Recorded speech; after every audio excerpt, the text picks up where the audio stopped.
Alright, let's come and have a look at the interior of this MGHS.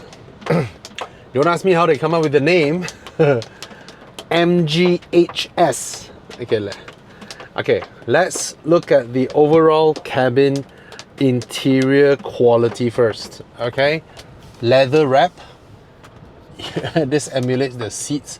You have leather, and then you have perforated leather, and then here is soft touch polyurethane, which is a higher quality finish than these. These are what I call, okay, there's no name, but it's a plastic underneath, and then on top of the plastic they put a layer of foam with leather.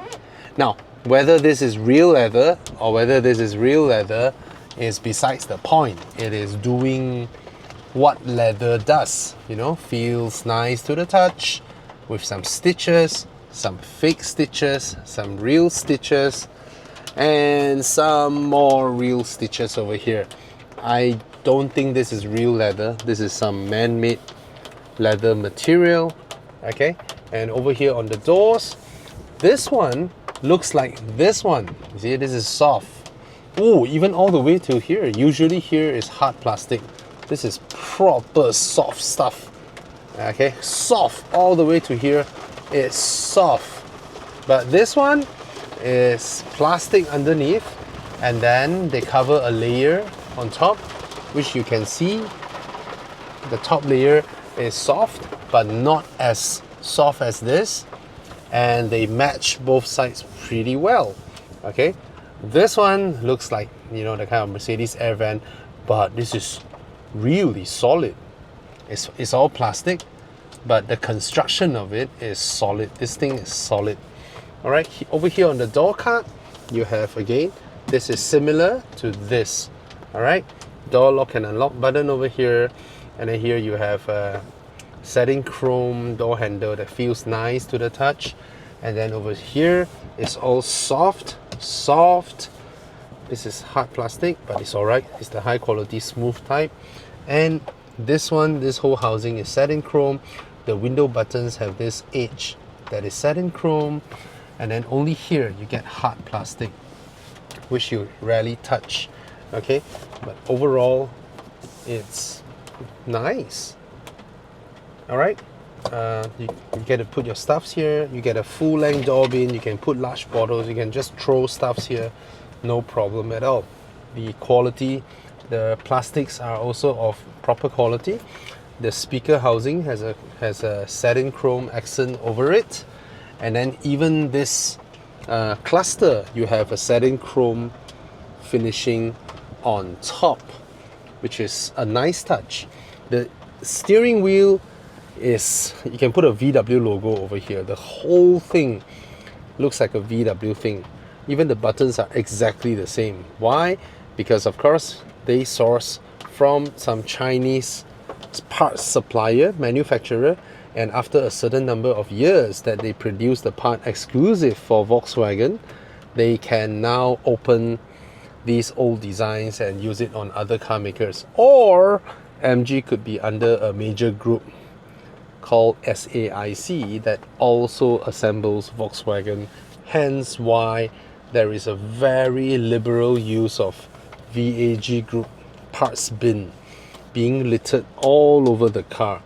All right, the buttons feels like Volkswagen Group, the door handle feels like Volkswagen Group, the start button also, the window switches as well, these as well, and the pedals as well. Nice satin chrome. Even the buttons, the way they feel when you press them is very much like Volkswagen Group stuff. You get a full LCD over here, and then you can toggle between the top menu here. All right, cruise control, and then navigation, your music. All right, all this, and then you go up and down into them. Very similar to Volkswagen Group. You have a star button which you can customize. Super Sport. This is very tacky but interesting. I mean, if it were a solid red color plastic, I think that would look much better than this chrome red button. But I suppose this one gives you the super sport. Whoa, see the standard, and then you press this, it goes into ultra sporty. Look at the graphics. Actually, I haven't tried this mode. All right, here I can also change the mode. I press once. Oh, driving mode unavailable. What do you mean? Is it already too sporty? See, I have sport when I press the center button, custom, eco, but when I press this, super sport. Yeah. Okay, here you have a standing screen. All right, let's see. You know, it's, I would say, responsive. It's all right. Okay, need to load. Oh, navigation doesn't load. It popped back out just now. And here, while I wait for that, here you have a 12-volt socket and two USB-A ports. There are no USB-C ports. It popped back out. Maybe it doesn't have the navigation or whatnot, but okay. Pretty high res, but there are no lines on your cars indicating and all that. There are no lines, then you can close it. It's almost like a third-party software being loaded. Okay, go back to that. The moment I hook up this, immediately it's Android Auto and it's in. Okay, but it's wired. I'm not sure if you can use wireless. I did not check that out, but when I take this out, you know, this feels like when you saw this, right, you expect when you press it, it either opens up to a wireless pad with some ports on the side or a compartment with some ports on the side. You will not have guessed that when you open this up, it is of a solid thing here without any sort of compartment and just for USB and 12-volt socket access. You wouldn't have guessed it, right? You would have thought this is a proper compartment inside, and voila. Okay, here, down here, you have some toggle buttons, but they only go down, they don't go up. Okay, so these are like quick access menus just to tar up the cabin. I would say, you know, you can adjust the volume here, plus, minus. Feels very tactile. The buttons feel very tactile, very nice. Okay, nothing wobbles here. Okay, it's pretty nice. Okay, controls that. Interface, I would say, is comparable to the current crop of Korean, Japanese, right? Certainly not up to the new Chinese standards of their infotainment screen. I think you would have, I think you would agree with me, all right, in terms of, all right, yeah, this is all right, not bad. Okay, so not difficult to use. Wow, there's a lot of stuff.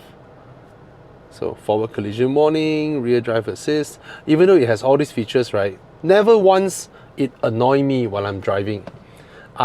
This is a car with all these systems that I can just hop in, start the car and just drive. Even when I cross lanes, right, it just vibrates the steering, nothing much. It doesn't annoy me like most Chinese cars do. This is, in fact, this whole car, that from the driving experience to the user experience, right, it feels very much like a German car, like a Volkswagen. Of course, it doesn't have that Teutonic feel, but nevertheless, okay, Teutonic is Mark 6, Mark 5 lah, huh? Mark 8 no longer have that kind of feeling, you know, very light and sprightly. So generally, this part, the buttons feel like BMW buttons when you press them, the feeling of them. All right, this one, when you shift this, right, it almost feels like a Volkswagen Group product as well. What else? Frameless rear view mirror. This one, similar to VAG Group as well. Even the visor, the hard thing, feels like a VAG Group product. And of course, your blind and your panoramic roof. The blind can open further, right? The seats look sporty. They hold relatively okay. This one has a brushed aluminium feel, but has a brushed aluminium look, but it feels like a coated plastic. Okay, here you can open your boot, hazard lights, change your driving modes, activate your 360 camera, and then here hill descent control, auto hold. Here's a slot. See, this is so much like an Audi A4 B8 generation. They also have this weird wallet holder or whatnot, and then a cup holder here. Okay, this one you can take it out. All right, then you can close this. Looks rubberized, but it's not. And here, nothing much, just a compartment. Can pull it. Can it hold it here? If it does the holding part, that one is straight up Volkswagen already. Okay, here, nothing much as well. Not covered in felt. Okay, so, and then this one, adjust the seatbelt height. This one retracts slowly. Yeah, you have the stuffs you have. So this car, right, this entire thing feels like what? Legacy automaker. You know, these guys, people who design their cars like these, they committed no fault at all. It's well built throughout. Materials are acceptable throughout, but they just no longer excite consumers. And when you are so used to this now standard Chinese car layout, steering wheel, large screen, 2 wireless pad, and then here a compartment. When you are so used to that design, you come back into a cabin like this, which has all the physical buttons and all that, all the things that we say we like, right? Now look around, what do you feel? Yes, all of a sudden, of no fault of this car at all, it feels old, right? It feels old, even though the graphics don't suggest so, but the whole layout, the dash layout, the familiarity, you know, the buttons and all that, suddenly you feel the car is old. I feel so bad saying this. Well, nevertheless, the new Chinese makers are threatening the legacy automakers. Well, MG is a legacy automaker. They have been sold from UK to China many years ago under the SAIC group, and then they have been slowly improving and producing their cars ever since. And just like a legacy automaker, they handle. I am surprised that, okay, not surprised, I know I've driven a lot of new Chinese cars, and a lot of them have the loose steering wheel feel, you know, they are not optimized for handling. But these guys are legacy automakers, right? A lot of their parts suppliers, they share and they learn from the Germans, right? Particularly Volkswagen and Audi. So there is a very familiar operation logic to the whole car. And the way it drives brilliant. Now I can say, oh, this is a Chinese car that drives brilliant. In fact, I've driven a lot of MG products. All of them handle well. And like all legacy automaker, in terms of material use in the car, cost optimization comes into play, right? MG has never been, I've never seen like really amazing interiors. Of course, I haven't driven the Cyberster yet. I see other medias are already taking the Cyberster out and testing them. So I'm waiting for my turn. All right, and because I'm a tiny media. Anyway, oh, I missed out the little compartment over here, which is again very Volkswagen Group-ish. And then the blind spot warning lights up here. This panel with a little tweeter inside lights up the blind spot warning instead of there. That shows you this car feels exactly like that of a 2015 car. Yeah, compared to the modern crop of Chinese cars, it feels old. Another thing that it feels old is There was this time when car makers have this really bad habit. No matter how many times you switch off the radio, all right, you silence it. Whenever you come to the car, you start the car, the freaking radio will come on, which is super ultra annoying. So at least this car don't annoy me with all the safety features that I need to turn off when I start the car, but it annoys me with the radio, which is even worse because it doesn't start with a low volume. It starts with whatever volume you were blasting last night. Let's say last night you were blasting in Bluetooth, right? Using Bluetooth to blast your favorite song in like a really loud volume. When you start the car the next day, this bugger will use that volume and blast radio to you. No matter how, it will just blast radio at you. Why? I don't get it. All right, so here's the front compartment. Let's go to the back seat. Ah, finally, a Chinese car that I'm not worried that it will switch off the engine when I hop into the back seats. This stupid floor mat kit. No matter how hard I try, you see, they have this thing, but I keep trying my best to lock it in. The bugger just wouldn't, because there is a top part that went missing in this test car. But this test car is, I don't know man, 18,000 km. This is an 18,000 km test car. That means this car is pretty old. And I smell a bit of cigarette smell, which is not very good. Alright, whoever driven the car previously. Right, metal pedals, and then you have a footrest, and all these are legacy automaker plastics. Right, this one very Volkswagen Group. This is for lumbar. All right, let's go to the back seat. Yeah, it's raining. Okay, here in the back seat, I have ample leg room and knee room. Okay. Okay, two USB-A ports as well. Probably this video was shot. Maybe this video was shot 10 years ago when USB-A, yes, oh, USB-A, that's USB-A, not USB-C. Sorry. Okay, this is the back seat. I am 5'11", 180 cm, and the seat backs are alright. The seat base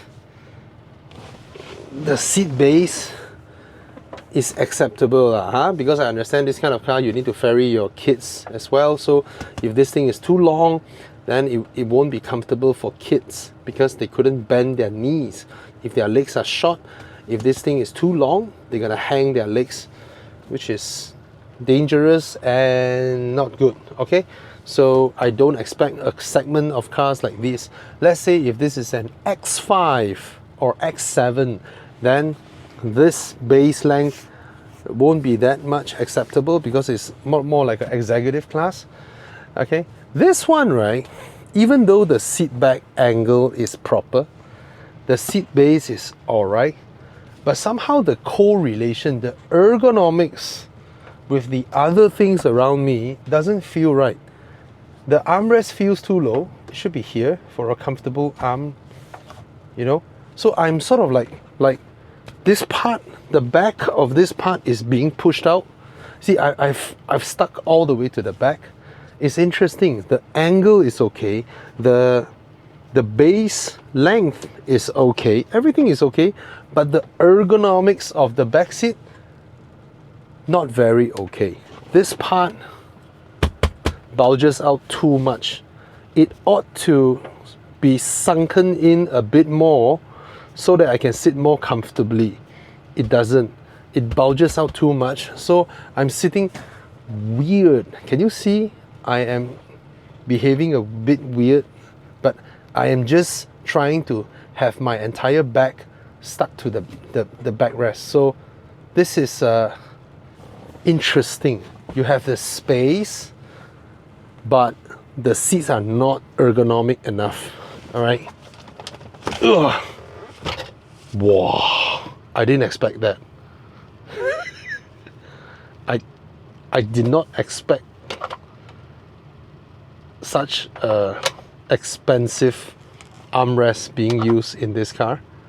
This is from higher segments like 5 Series and all that. Wow, covered in felt, leather wrap.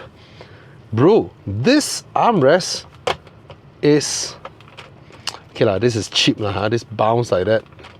But this piece is more expensive than the armrest in the Bentley.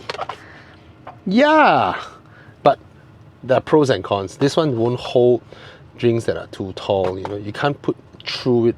Some, right, they pop up here, and then they have an under that goes down, so you can put your drinks somewhere around this height. This one, your drinks will be standing like that. One acceleration and not healthy. And this one won't fit the Red Bull can, I reckon. Okay, it will, but it will be loose. Nevertheless, there's a cup holder, but these won't be too useful if they're not deep enough. If they are deep enough, you can put your bottle, those that are bigger. Okay, nevertheless, you have it. Okay, it's spacious. Look around, and I'm sitting around the same height as the front passenger. Window areas are huge. I get a panoramic roof, and there's a lot of leg room underneath the front seats. Tunnel isn't that high, so in terms of space, man, this is spacious way. But the ergonomics, and then there is a little gap over here between this and this, but somehow, yeah, that's the max it will go down. Very interesting. See, that's the max. Why, huh? Oh, okay. You can adjust it. So being able to adjust it is good. I just don't understand why it couldn't go all the way down here. All right, but being able to adjust is already pretty good, because sometimes you may have larger baggages at the back, so you can have a higher angle. Let's try sitting on this more upright angle, see if it helps. Ah, it's a lot better. Okay, this is interesting. So this seat, this is proper. So this is more comfy. All right. So if I'm sitting more upright, then it's fine. It's perfectly fine. But when I go down, it's sort of pushing this part out. Yeah. Small observation, I don't think these are deal breakers. Okay. All right. Just that the design of the interior just makes you feel deja vu. I've seen these sort of interiors before, and they are not from the current crop of Chinese cars. These sort of interiors are the exact interiors that are currently being slaughtered. Exact interior of cars that are currently being slaughtered by the modern generation of Chinese cars. Case in point, the JQ J7, you know, that sort of new interior design. Of course, there are a bunch of electric cars that have proper interior as well. So nothing wrong with this interior, I have to say. There's nothing wrong with this interior design. It's the type of interior that I'm familiar with anyway. All right, everything is so easily usable the moment you got in. You don't need to go through the screen for a lot of stuff. The sound system isn't great, but you can blast full max without it breaking up. Still punchy enough, you know, easily comparable to the W205 Burmester, which is not a good one anyway. All right, this is, yeah, but the space is okay. This is easily equivalent to the interior space of the CX-5. If not, this has a little bit more interior room. And for the front passenger, I mean, this is, yeah, easily like that of the new Civic. Yeah, maybe the new Civic has a little bit more leg room, but very comparable. Okay, full-length door bin at the back as well. You can put a large bottle as well. Legacy car maker plastics as well. And Morris Garage. Yeah, that's what MG stands for. All right, Morris Garage. All right. So this, okay, let you see the rear design, the design of the car. You see, you can swap the logo to an Audi or a Volkswagen, right? This design would work. It will work nevertheless. All right, and then you expect it to be in the middle. It is in the middle. Why? What the heck? Brit dynamic. Why is it not allowing me to? Vehicle is still running. Yes, I know the vehicle is running. I want to open the boot. Why you dang dang dang? Oh, shoelaces. How did it happen? Okay, never mind. Let me put you guys somewhere.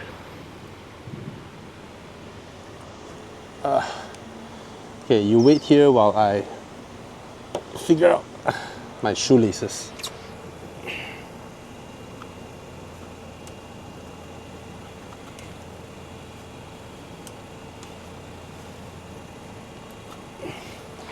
How to open the boot? Okay. Oh. I was in neutral, not park. Okay, let's get you guys out. Powered strap, not the powered hinge with hydraulic strap. This is just power strap. Alright, that's the boot. Look at all this plastic quality. These are legacy automaker lah, huh? Cheap, in one word. Cheaper option of a tonneau cover. Hard plastics expected here. Hard plastics. Carpet. Ooh, thick one. Ah, proper. I like that. See, comes with a hook. Put it here. My old 2003 Subaru Legacy has that. Plastic tray over here. Oh, why so wasted? Man, MG. Okay, if you decide to put a tire repair kit instead of a spare tire, right? And then you put this tray, right? Why don't you just make use of this space? You're wasting all the space. My God, you could have had a giant boot. You missed the opportunity. Right? If you do a proper foam, you see, on your right side you have foam, left side you have foam. But if you do a proper one, you shift all the tools all the way inside, and then you leave this entire cavernous space as a hidden boot space underneath, right? That will be gold way. When you fold the seats down, you can have the bicycle go in sideways, and then the front, just tilt the front towards the bottom here. Well, you can do that at home. You just take out this, take out that, and then you can use that, and then you screw off that part, right? Oh, that's a very large boot that the car maker didn't bother to use it as a selling point. Very rarely car maker does that. And this one should have a place to hook. There we go. Is that the place to hook? I suppose it is. Yeah, there we go. There is no place to store the tonneau cover because no matter how I look at it, this whole plastic part, there's no way to store the tonneau cover here. Okay. Pretty nice. Wow, you get a click lock. Look at that. I've never seen that on other cars. I have never seen this on other cars. It click locks over here. What this does is when you fly over a speed bump, this thing won't go bloom, bloom. It reduces that because most cars are just a free a lot of Japanese car at this price point, right? They use a very cheap one, very thin one over here. This one doesn't. This is a properly thick one for soundproofing, and the soundproofing of this car is not bad. All right, you have a little compartment over here, no hook points, nothing over here, just really proper carpets that is rarely seen in this segment for boot space carpeting. This type of boot space carpeting near that of Porsche all of a sudden. All right, yeah, you have this over here on the left side. Okay, let's close it. You get real exhaust tips housed within the fake chrome exhaust tips, but I don't call it fake lah, huh? I've mentioned it many times. A small fender bender, you won't bend your exhaust tip, and it won't not so hot out as well. So the design again is not ugly. It is not ugly at all. But is it attractive? No. Can people tell this is a new car? No. Do people think when people see this car pass by, will it catch their attention? No. Is it ugly? No. Does it belong in the good looking group? Yes. Is it attractive? No. Interesting, right? Here you have a car that isn't ugly inside, that isn't ugly outside, but when you ask people, is it attractive? They are like, nah, I've seen that somewhere. And it's not about the car copycat anybody. It's not. It's a good looking car. It has the MG, sort of design language. It's not an ugly car. And it's pretty well equipped. And the last thing, this car drives freaking well. It drives well. Handling is proper, suspension is proper. Legacy automaker. They emphasize on drive and handling more than fancy new features, right? And is it a bargain? No. It's 145,000. Will you pay 145,000 for MG? That's the question. And then you see the car. Oh God, this is top spec, okay? And then you see the car, you walk up to it, you open the door, and then you see this interior. Will you pay 145,000? Maybe you would, because Kia Sportage is 160 over 1,000 with a 2-litre NA engine. This one is a 1.5 4-cylinder with a dual clutch. How do I make of it? The transmission isn't bad, but it's dual clutch. Dual clutch means you will feel the dual clutchiness of the transmission, that kind of coupling, decoupling feeling when you're driving, especially at low speeds. But there's no jerk, there's no all of a sudden, that kind of stuff. Nope, it does what it does. So I'm gonna release the brakes now. I'm in reverse. There's no parking brake is released. I'm gonna release the brakes now. You see, it creeps without me prodding the throttle. That means pretty well done, right? Because a lot of dual clutch cars needs you to prod the throttle, then only the clutch engages, and when you release the throttle, it disengages, right? So I'm going to let that Mercedes-Benz reverse first. He's reversing out of his parking. I am not. I'm reversing out of a no parking place. Not supposed to park area. Alright. The screens are clear. See? This is the type of car that did nothing wrong. Nothing wrong in its execution, but I suspect somehow people will feel that the car isn't trendy enough because all the new stuff that they see isn't present in this car. That's the problem. So this car feels exactly like legacy automaker products.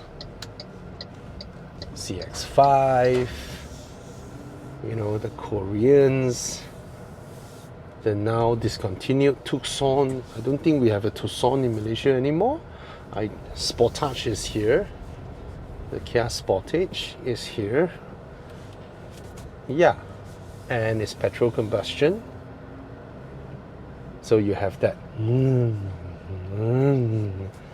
yeah, that kind of feeling from the dual clutch. No choice.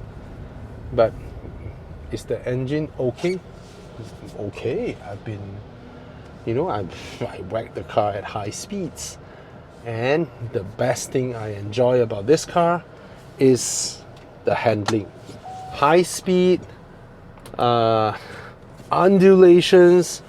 I literally have so much confidence driving this car.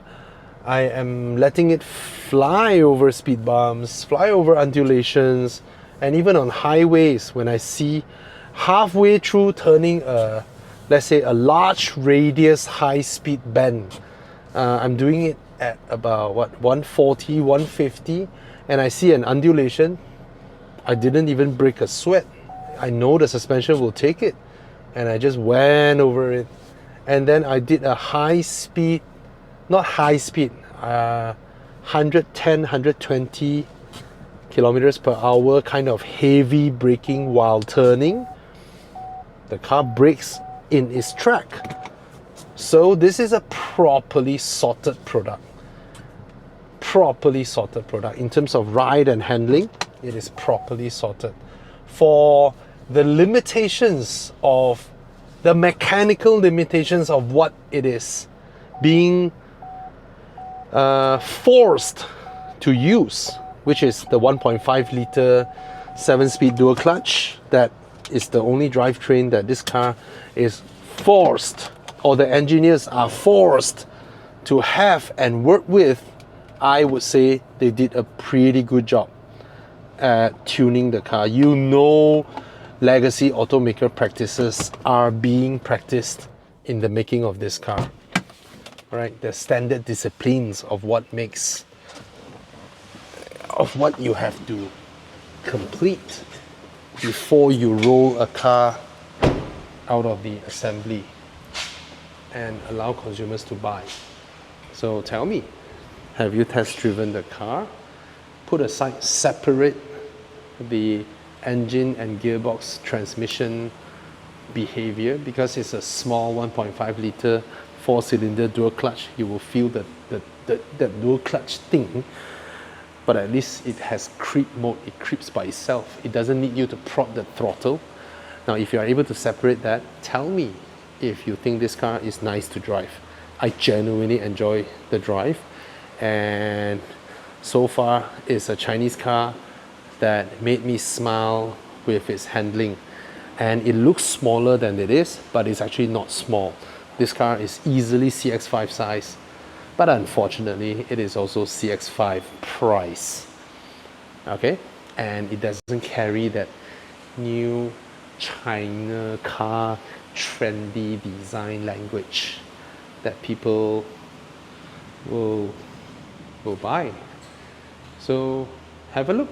If you want another option, at least it's a Chinese car, but there's no Chinese car advantage here because the price point is 145,000.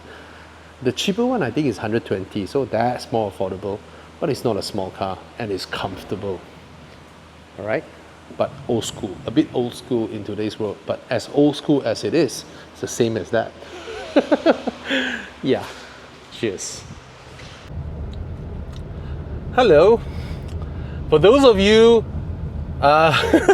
who have been watching too much car reviews of EVs and electric cars, large screens, interiors devoid of anything but a screen, well, look what I have here. A traditional car, a classic car.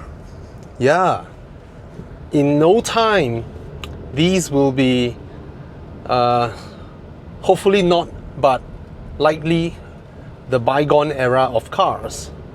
All right, with a small, no, not a small, with an odometer cluster that still resembles that of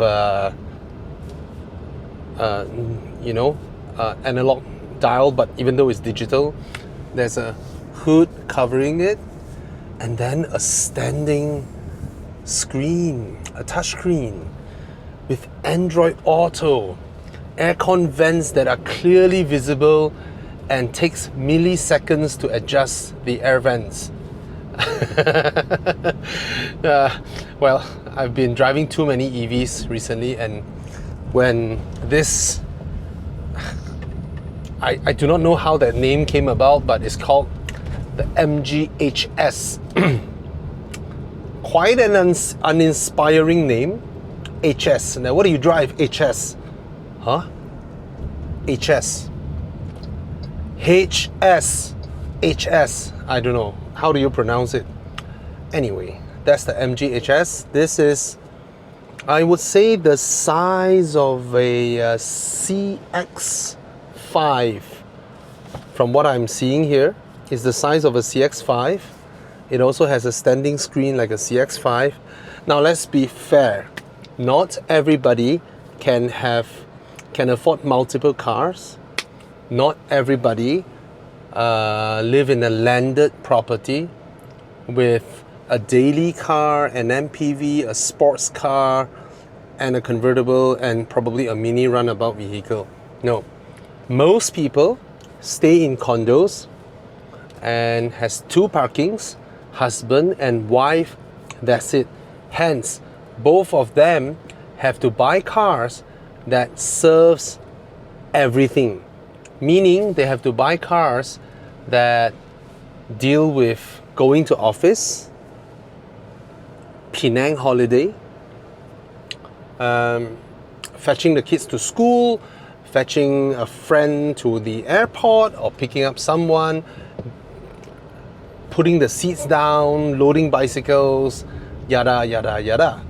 And because they stay in a condo, they cannot install their EV chargers, right? So they're buying a petrol car, and probably the car will have a car loan of 7 years or 8 years, and they just want to use their car, refuel at the petrol station, basically just be normal, right? They don't have the luxury to have a petrol car for long distance driving and then an EV for the daily runabout and experiencing new things, yada yada yada.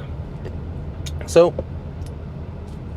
and they're afraid of new high-tech cars.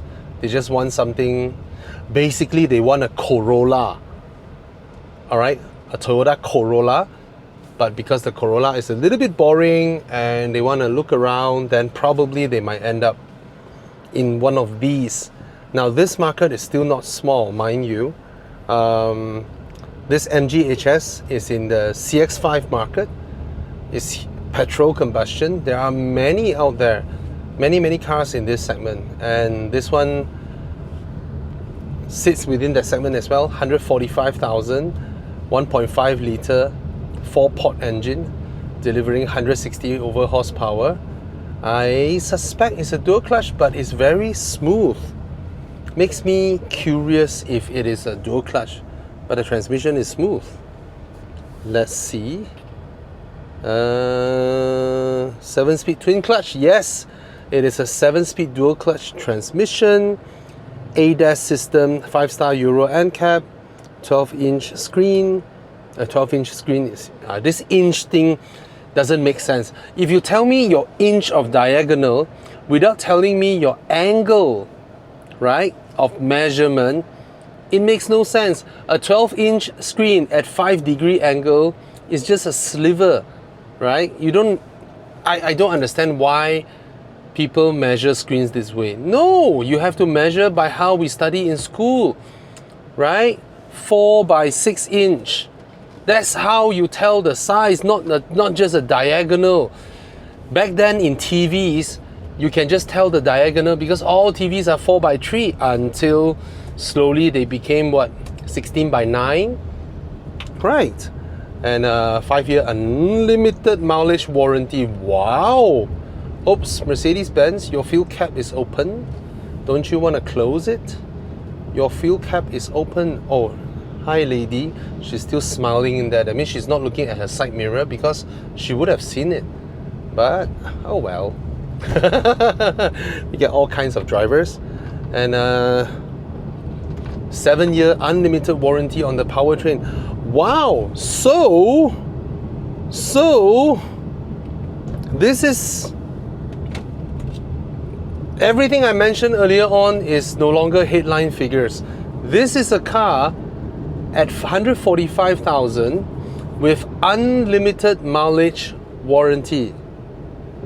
If that's the case, I'll buy this and be Grab Car Premium immediately because, of course, there are terms and conditions. Obviously, there are terms and conditions, right? You cannot just be unlimited warranty for no tiny text. You need a lot of tiny text when it's an unlimited mileage warranty. And the powertrain warranty is 7-year unlimited. So the engine and transmission is 7-year unlimited mileage. The whole car, the rest of it is 5-year unlimited mileage. Unlimited mileage is a very strong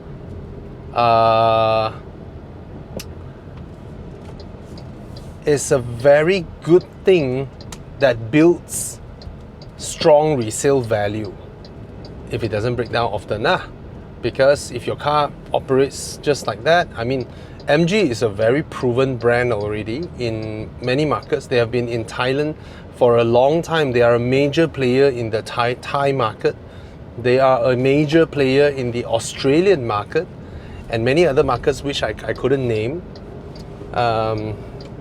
Yeah, used to be a British brand, but lock, stock, barrel bought up and is a complete China company now, I would call it. I'm not saying that with a bad intention or bad annotation or whatnot. No, it's a fully Chinese company. Without China, this logo would have died long time ago. All right, but of course there's MG Current and MG Classic. MG Morris Garage used to be a supercar brand in UK, in Europe back then.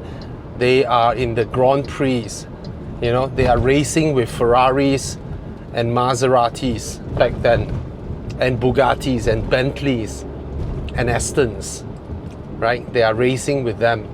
Well, it's a different time and age now, and the brand doesn't try to use whatever heritage to upsell you, right? They straight up treat it as a mass market brand.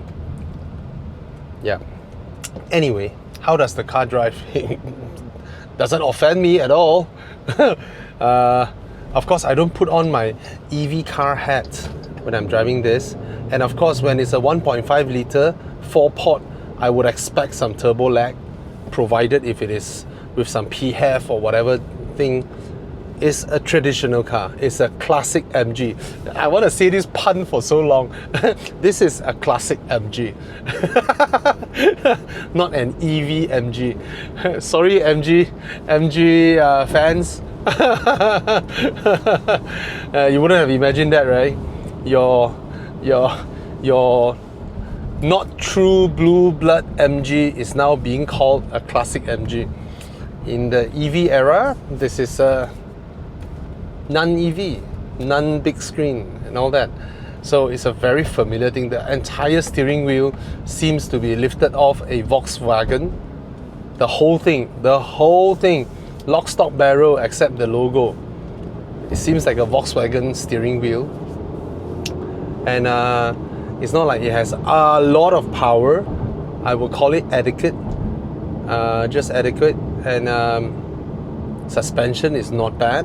I went through some speed bumps, some expansion joints. It's not bad. Nothing jarring about it. These are all soft touch, soft. And this car has the full ADAS system, adaptive system. And you don't even get USB-C ports. I went home to change my cable just now. It is USB-A, okay? And soundproofing seems rather okay. I don't hear much over here. I don't hear much under there. Soundproofing is not bad. I checked the crash rating. It's 5-star. It has a panoramic roof. The car's design is not bad. It doesn't have all the modern high-tech features that are troublesome, you know, adjusting your aircon vents on the screen like EVs. This one is how we operate our current cars. Put it that way, okay? Seats are not bad, not the greatest. Not the greatest I've sat on. I mean, all the new China cars, they have great seats.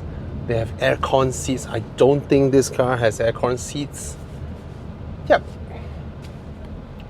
LCD here, LCD here. Android Auto works immediately. The other day there was another car.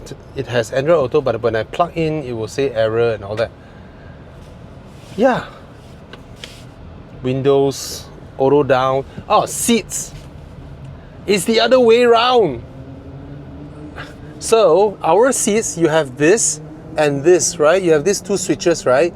This one does your seat back, and then this one does your base, your seat base, right? This car, very interesting.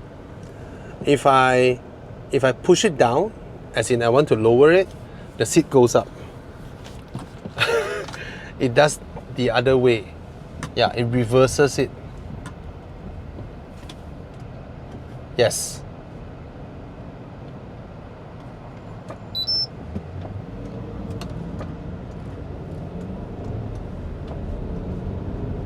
Oh, no. I got it wrong. Sorry.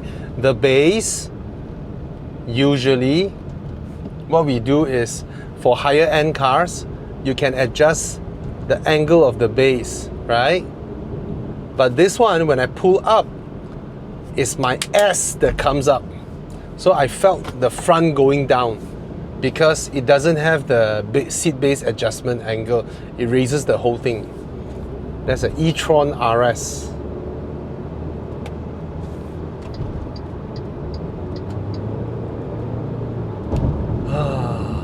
Been a while since I hear the sound of a car engine. Yeah, doesn't offend me, but certainly reminded me on. It reminds me of how the Japanese and the Koreans look like, right? The Sportage, the CX-5s, all these cars look like that. This is the basic architecture of these cars. And then when you suddenly hop into a J7, the J7 is the one petrol car where you hop in, is the new generation Chinese car interiors, and you're like, wow, refreshing, you know. But even though it's a car that runs on dinosaur juice, all right. Let me overtake the lorry. I need to escape these cars. Steering is okay. Let me go into. This is sport. Oh, refreshing. Most cars, when you go sport mode, is red color. This is orange. Nope, the steering did not weigh heavier. Oh, I feel some vibrations from the lane keep assist. Lane departure warning. Oh, there's a separate stalk for activating the ADAS. A hallmark of old school cars. Classic MGs. I keep wanting to offend MG people. Yeah. Door bins are huge. I'll show the interior later, but so far, nothing offends me, even though nothing excites me. Nothing offends me. Fit and finish is alright, but this is the old type of fit and finish, not the current gen. I mean, it's every bit as well built as a Mazda or as a, Honda. Yeah.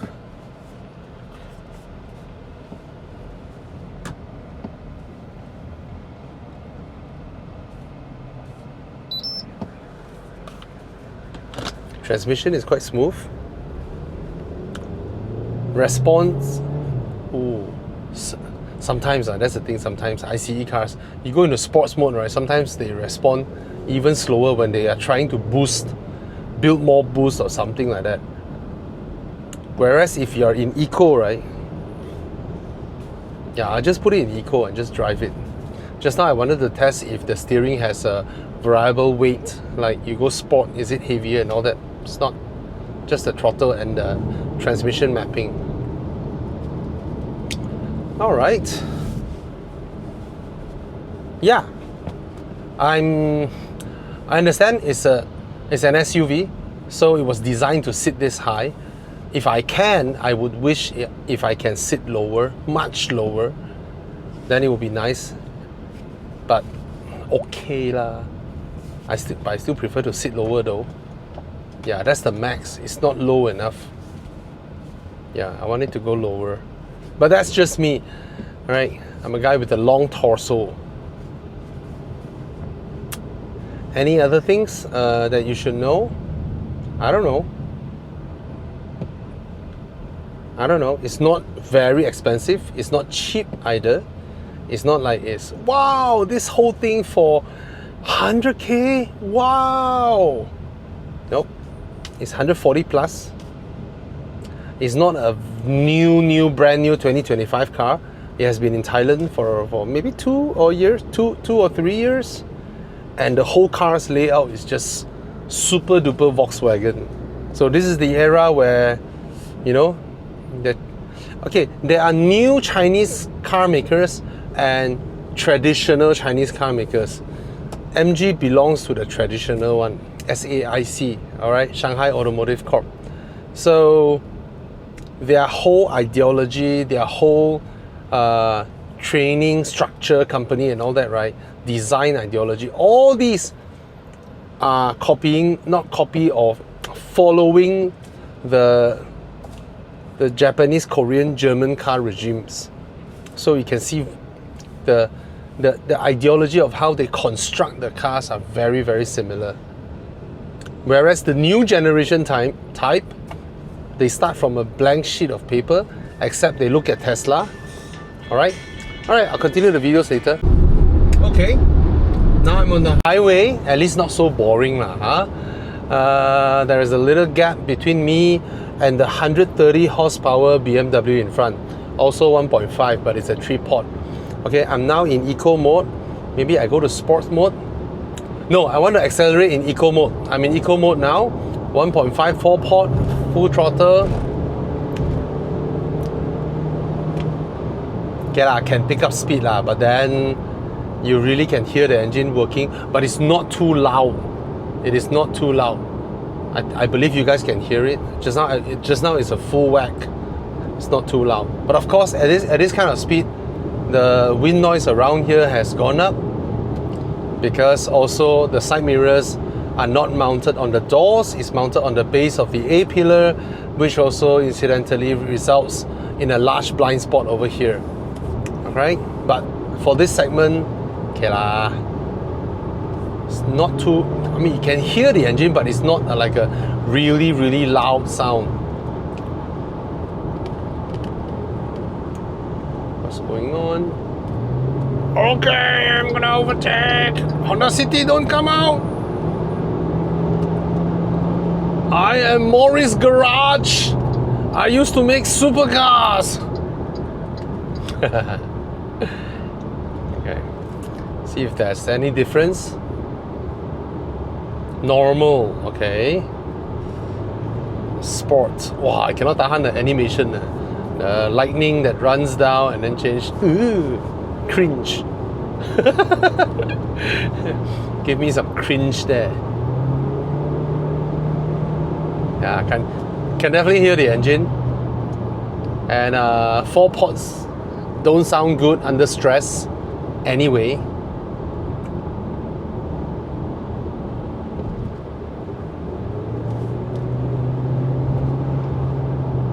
Somehow this dual clutch feels CVT-ish, even though it's dual clutch. It's like you step, then it pulls the car slowly.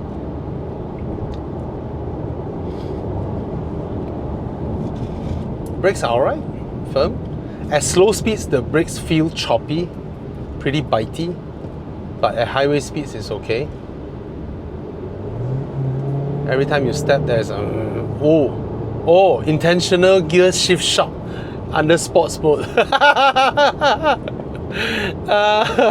In the eco mode, it doesn't. Okay, let me try again. Full throttle. Come on, upshift. Oh, it drags very long. Sorry, run out of road. to wait for the upshift. I need to lower my speed first. Okay, there's a Cherry Omoda 5 in front.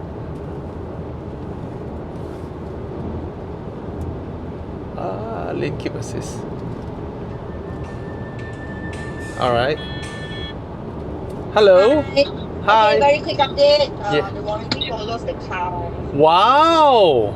Yeah, I think pretty much standard, I guess. Right? For China brand to throw this kind of warranty expectation for people. But unlimited warranty. Yeah. Wow, you get a bunch of people buy this and become Grab car lor. Fair also. Yep. Wow. All right. Thanks for checking for me. Thank you. Have a good drive. Wow, so follow the car. Okay, this is a big selling point. This is a big selling point. All right. Yeah. All right. Good to know also. Okay, thank you. Bye. Bye. So just now I called the lady who works in MG, who passed me this car, the lovely lady who passed me this car for test drive. I asked her, hey, I saw unlimited mileage warranty. 5 years on the car, 7 years on the powertrain, which means the engine and gearbox. Does it follow the car or the owner? Now you guys hear it, right? This is proof. I'm not the one who said it. All right. If there's any disputes, you all go to MG and tell them. So the warranty follows the car. That means within the 5 years of owning the car, you can whack as much as you like. The warranty follows the car. When you sell the car to the next owner, you sell the car to the next owner, everyone is covered with an unlimited mileage warranty. Not bad. If this is a workhorse, that you want to buy this as a workhorse, you always drive to Thailand and you bring some contrabands down to Malaysia and then into Singapore and back and forth, that type, then you may consider this car, you know? Yeah. Anyway. Yeah, I don't like sports mode. It is trying too much to make me feel as though the car is very eager to, you know, like draggy and all that, but it's engineered. I mean, just now when I lift off the throttle, it did not even drop a gear, but it just do that draggy thing for no reason. I'm just gonna leave it in normal and drive the car. Now that's the big question. That car is also a Euro NCAP 5-star car, similar size, I think. Why do I feel I'm bigger? The Omoda 5, and that car is 100,000. But that car, I don't think the steering is. That car has the typical very loose steering wheel from China cars, like cars from China. This one doesn't. This one, anytime at best, drives like a, okay, not as direct as a Mazda, probably a Honda. It's okay. The steering weightage, the loading, okay. And the steering feels like it came from Volkswagen. And this aircon vent feels like it came straight out of, wow, the rim outside the aircon vent is aluminium. It feels very cold to the touch. I am surprised. This one straight up like Mercedes supplier. The vents are well built, very solid. These are a bit loose, but even these ends, very cold to the touch. Very good plating over there. See, full throttle, not super loud. Not super loud at all. Suspension is alright. Not scary at high speed. Heavy braking. Straight. Ooh. Oh, not bad. Oh, that was a hands-free heavy braking moment. And I dare to do that because there's nothing around me, alright? and it's a 10-lane highway. Oh, it tracks well. Not bad, not bad. Oh shit. I forgot. Full acceleration. Now you can hear the car at lower speeds. Uyo. With the steering angle and heavy braking, not bad. It's sorted there. The handling is sorted. It's alright. There's no like that. Okay, ma. That's the allure of car makers who has MG, I will call them a heritage, a legacy automaker. They are a legacy automaker as much as Honda, Toyota, Nissan, Peugeot, all these are legacy automakers. They are a legacy automaker as well. Yeah.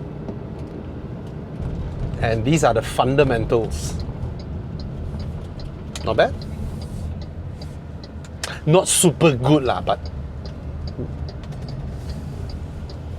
not what I expect when I came from all the modern era Chinese cars suddenly back into this, and it's like, wow, I went back 10 years. But these are modern lah. I mean, plug in, Palm, Android Auto, all these are faster, so it's alright. Okay, cheers.